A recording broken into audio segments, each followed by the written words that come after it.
Happy Saturday and welcome to the Healing Truth on Columbia's Praise 95.7, 1170 WDEK, and we're streaming on columbiaspraise.com. This is your place for contemporary, traditional, and classic gospel.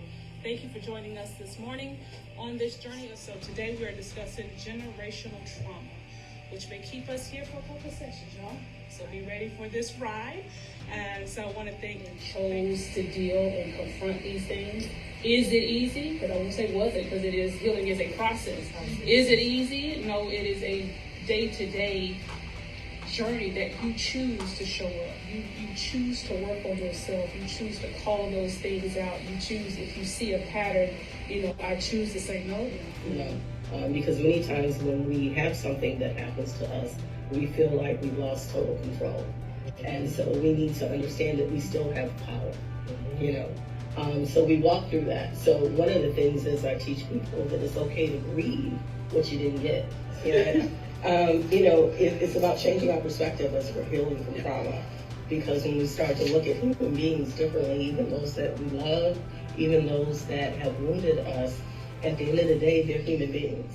And just like we ourselves are flawed, so are they. So as we are working through forgiveness, we work through having grace. God has given us grace, so I give them grace. And then going forward, anyone that I interact with, I come into that relationship with them now, understanding that we're walking in some measure of grace. Called to people, you can't walk through this alone. Well, I'm only meant to be with my family because I don't want everybody in my business. No, it's not about letting people in your business. It's about letting people into your healing process. Because the person who wounded you cannot heal you. The person who wounded you cannot heal you. Some of those things So this is basically prophetically speaking, we need to stop. It's not sometimes, and I know there are times when we have to wean some things off because God prunes some things, but then God also cuts some things off.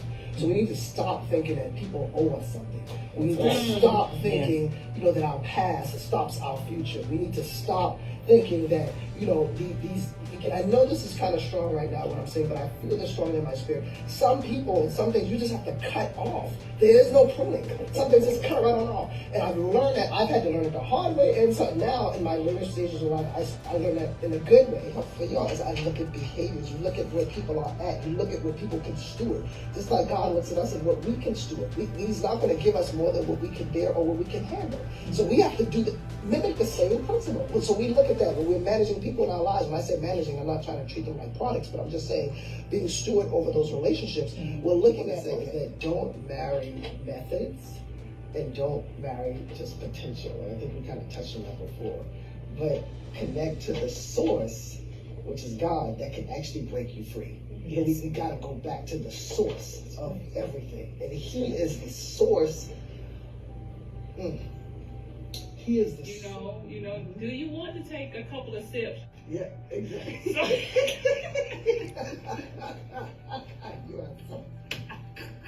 How do you want to react? I mean, we talk transparency. And I said, I'm in the flesh right now. And I don't want to talk. I said, I don't want to talk right now. And I'm going to go turn on my ratchet music. And I'll pray later.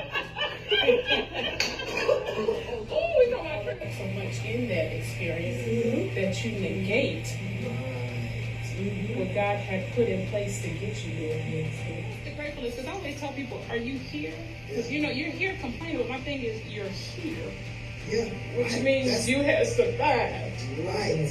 So don't die of the memory of the thing. Like, don't let that destroy you. Because yet you're here.